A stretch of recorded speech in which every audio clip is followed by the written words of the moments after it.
새벽 3시. 어김없이 박선우는 칼날에 베인 듯 잠에서 깨어났다. 지독한 피로감과 함께 익숙한 절망감이 온몸을 짓눌렀다. 창밖은 여전히 칠흑 같은 어둠에 잠겨 있었고 5년 전 온기를 잃은 옆자리는 싸늘했다. 그는 낡은 서재 책상으로 비척비척 걸어가 스탠드 불을 켰다. 읽다만 책들이 어지럽게 널려 있었지만 어느 것 하나 눈에 들어오지 않았다. 한때 학생들 앞에서 쩌렁쩌렁한 목소리로 윤동주의 시를 낭송하던 자신의 모습과 새벽마다 속수무책으로 무너지는 현재의 자신이 겹쳐지며 깊은 한숨이 터져 나왔다. 이놈의 잠이 뭐라고. 평생을 남을 가르치며 살았는데 정작 내 몸 하나 제대로 다스리지 못하는구나. 그의 읊조림은 텅 빈 서재에 공허하게 흩어졌다. 경기도 외곽, 은퇴한 이들이 모여 사는 한적한 단독주택 단지. 그의 집은 아담한 정원이 딸린 2층 양옥집이었다. 정원에는 그가 아내와 함께 심었던 라일락 나무가 있었지만 이제 그 향기를 함께 맡을 사람은 없었다. 젊었을 때는 규칙적인 생활과 건강관리에 누구보다 철저했던 그였다. 하지만 정년 퇴직과 아내와의 사별 후 생활 리듬은 걷잡을 수 없이 무너졌고 외로움과 함께 불면이 찾아왔다. 특히 새벽에 일찍 깨어나면 과거의 아쉬움이나 홀로 남겨진 현재에 대한 상념들로 다시 잠들지 못하는 날이 부지기수였다. 그 주 주말 아침 하나뿐인 손녀 하늘이 8세가 맑은 웃음소리와 함께 현관으로 들어섰다. 할아버지! 하늘이는 그의 유일한 혈육이자 삶의 낙이었다. 하지만 요즘 들어 할아버지는 예전 같지 않았다. 낮에도 꾸벅꾸벅 졸기 일쑤였고 하늘이가 제잘거리는 말에도 건성으로 대답할 때가 많았다. 하늘이는 할아버지의 활쑥한 얼굴을 올려다보며 걱정스러운 표정을 지었다. 할아버지, 어디 아파요? 얼굴이 안 좋아요. 아이의 순수한 물음에 박선우는 가슴 한구석이 뜨끔했지만 애써 미소를 지으며 하늘이의 머리를 쓰다듬었다. 아니야, 우리 강아지. 할아버지는 괜찮단다. 그날 오후 박선우는 정원에서 시든 꽃잎을 정리하다 갑자기 현기증을 느끼며 휘청거렸다. 땅바닥에 주저앉을 뻔한 그를 누군가 급히 부축했다. 옆집에 새로 이사온 젊은 부부였다. 남편은 이로운 30대 초반, 아내는 프리랜서 일러스트레이터이라고 자신들을 소개했다. 이로운은 건강 관련 스타트업에서 일한다고 했다. 어르신, 괜찮으세요? 안색이 많이 안 좋아 보이시는데요.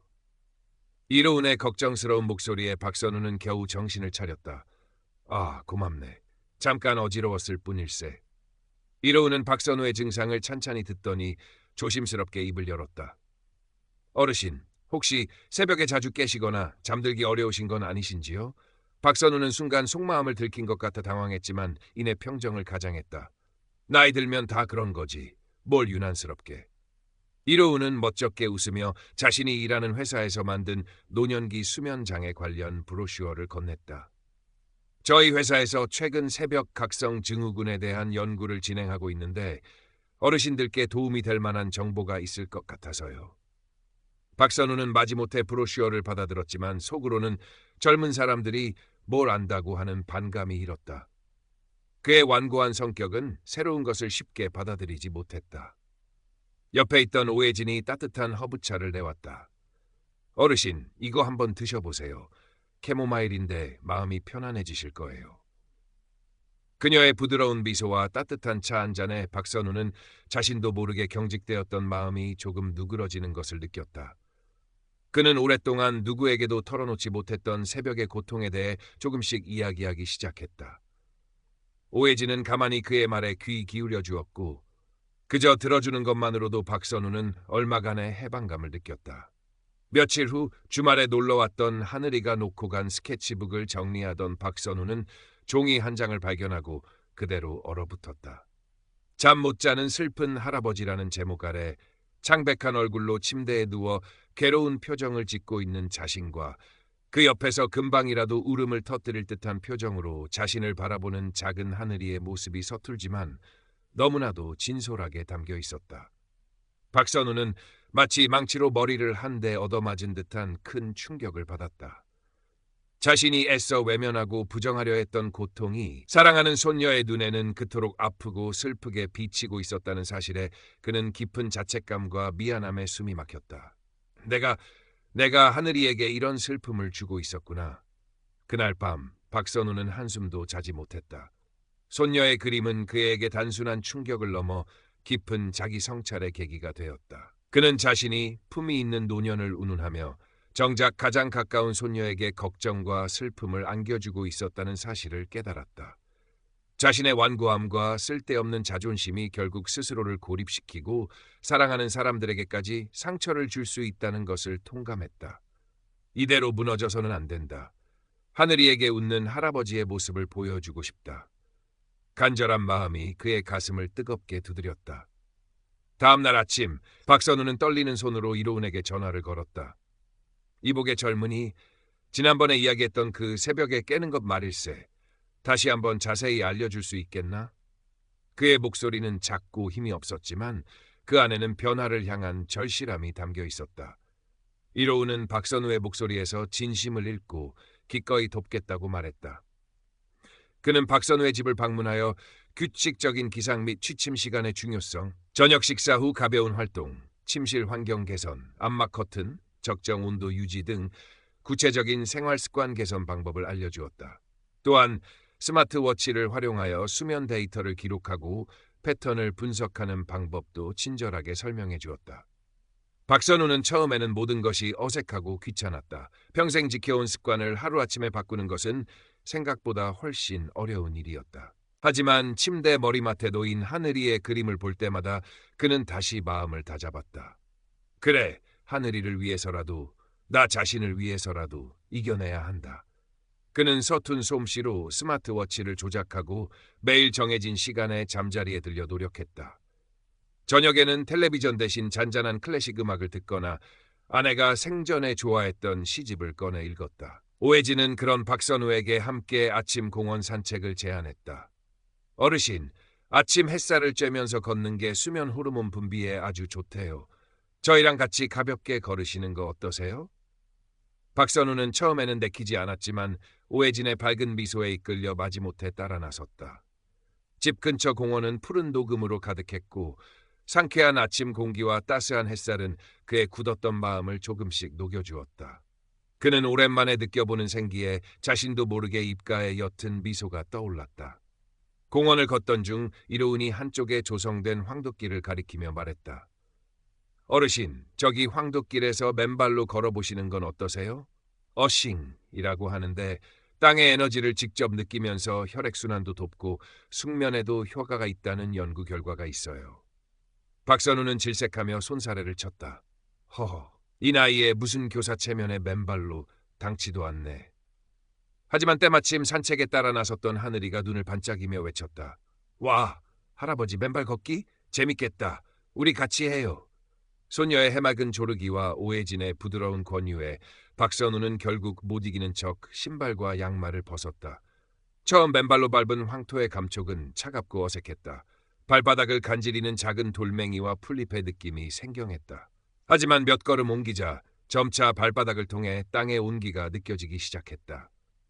마치 어린 시절 시골 외갓집 마당을 뛰어놀던 때로 돌아간 듯한 묘한 해방감과 함께 그의 마음속 깊은 곳에서 무언가 따뜻한 것이 차오르는 듯했다. 그는 하늘이의 손을 잡고 천천히 황도길을 걸었다. 이거 생각보다 괜찮은데. 그의 혼잣말에는 작은 놀라움과 만족감이 섞여 있었다. 몇 주간 꾸준히 생활 습관을 개선하고 아침 산책과 맨발 걷기를 실천한 박선우에게 조금씩 변화가 찾아왔다. 새벽에 깨는 횟수가 눈에 띄게 줄었고 설령 잠에서 깨더라도 예전처럼 극심한 불안감에 휩싸이지 않고 다시 스르르 잠들 수 있게 되었다. 낮 동안에도 예전보다 정신이 맑아졌고 피로감도 덜했다. 그러던 어느 날 아침 박선우는 시끄러운 알람 소리가 아닌 창문으로 쏟아지는 부드러운 햇살에 기분 좋게 눈을 떴다. 몇 년 만에 느껴보는 깊은 숙면과 상쾌한 개운함이었다. 시계를 보니 아침 7시가 훌쩍 넘어 있었다. 그는 마치 기적이라도 일어난 듯한 벅찬 감동에 한동안 침대에 가만히 누워 천장을 바라보았다. 내가 이렇게 편안하게 잠을 잘 수 있다니. 그의 눈가에 뜨거운 것이 맺혔다. 그날 박선우는 넘치는 에너지로 하늘이와 함께 공원에서 마음껏 뛰어놀았다. 예전에는 조금만 움직여도 숨이 차고 피곤했지만 이제는 하늘이의 빠른 걸음을 따라잡을 수 있을 정도였다. 그는 하늘이가 하고 싶어 했던 연 날리기도 함께하며 파란 하늘 높이 날아오르는 연을 보며 아이처럼 환하게 웃었다. 공원에는 하늘이의 맑은 웃음소리와 박선우의 힘찬 목소리가 가득 찼다. 하늘이는 할아버지의 목을 꼭 끌어안으며 말했다. 할아버지, 오늘 최고 멋져요. 옛날 우리 할아버지 같아요. 저녁 무렵 박선우는 자신이 직접 정성껏 가꾼 작은 다육식물 화분을 들고 옆집을 찾았다. 그는 이로운과 오해진 부부에게 진심으로 고마움을 전했다. 두 분 아니었으면 난 아직도 그 캄캄한 어둠 속에서 허우적거리고 있었을게요. 이 은혜를 어찌 갚아야 할지. 그의 목소리가 감격에 젖어 떨렸다. 이로운은 환하게 웃으며 말했다. 어르신, 저희야말로 어르신께서 건강을 되찾으셔서 정말 기쁩니다. 혹시 괜찮으시다면 어르신의 경험을 저희 회사 앱 커뮤니티에 익명으로라도 좋으니 공유해 주실 수 있을까요? 비슷한 어려움을 겪는 다른 분들께 큰 용기와 희망이 될 것 같습니다. 박선우는 기꺼이 그러겠다고 약속했다. 몇 달 후 박선우는 새벽 각성 증후군에서 거의 완전히 벗어나 건강하고 활기찬 노년을 보내고 있었다. 그는 낮에는 동네 도서관에 가서 예전에 즐겨 읽던 문학작품들을 다시 탐독하거나 잊고 지냈던 글쓰기를 다시 시작하여 자신의 경험과 생각을 담은 짧은 수필들을 남겼다. 이로운의 부탁대로 자신의 극복기를 앱 커뮤니티에 올렸고 그의 진솔한 이야기는 많은 이들에게 깊은 공감과 함께 나도 할 수 있다는 용기를 주었다. 댓글에는 감사의 인사와 함께 자신들의 경험을 나누는 이야기들이 이어졌다. 옆집 이로운, 오해진 부부와는 이제 가족처럼 가까운 이웃이 되어 서로의 기쁨과 슬픔을 나누었다. 주말이면 함께 정원에서 차를 마시거나 각자의 관심사를 이야기하며 시간을 보냈다. 하늘이는 주말마다 할아버지 집에서 잠을 자며 할아버지가 들려주는 재미있는 옛 이야기와 함께 행복한 꿈나라로 빠져들었다. 할아버지의 목소리는 예전처럼 힘차고 다정했다. 박선우는 더 이상 새벽의 어둠을 두려워하지 않았다. 창가에 앉아 부드러운 아침 햇살을 맞으며 향긋한 커피 한 잔과 함께 감사하는 마음으로 새로운 하루를 시작했다. 그의 낡은 서재 책상 위에는 하늘이가 새로 그린 웃는 할아버지 그림이 액자에 담겨 환하게 빛나고 있었다. 그는 그림 속 활짝 웃는 자신과 그 옆에 꼭 붙어있는 하늘이를 보며 잔잔한 미소를 지었다. 인생은 이토록 다시 아름다울 수 있는 것이었구나. 그의 마음속 깊은 곳에서 따뜻한 샘물이 솟아나는 듯했다. 새벽의 고독 대신 그는 이제 매일 아침 새로운 희망과 함께 눈을 떴다. 그의 정원에는 다시 라일락 향기가 은은하게 퍼져나갔고 그 향기는 마치 그의 새로운 삶을 축복하는 듯했다. 그는 이제 알고 있었다. 건강한 수면만큼 소중한 것은 없으며 작은 실천들이 모여 인생의 빛깔을 바꿀 수 있다는 것을. 그리고 그 변화는 결코 혼자만의 힘으로 이루어지는 것이 아니라 사랑하는 사람들과의 따뜻한 관심과 지지 속에서 더욱 아름답게 피어난다는 것을. 박선우의 두 번째 청춘은 그렇게 새벽의 고통을 이겨낸 자리에서 눈부시게 시작되고 있었다.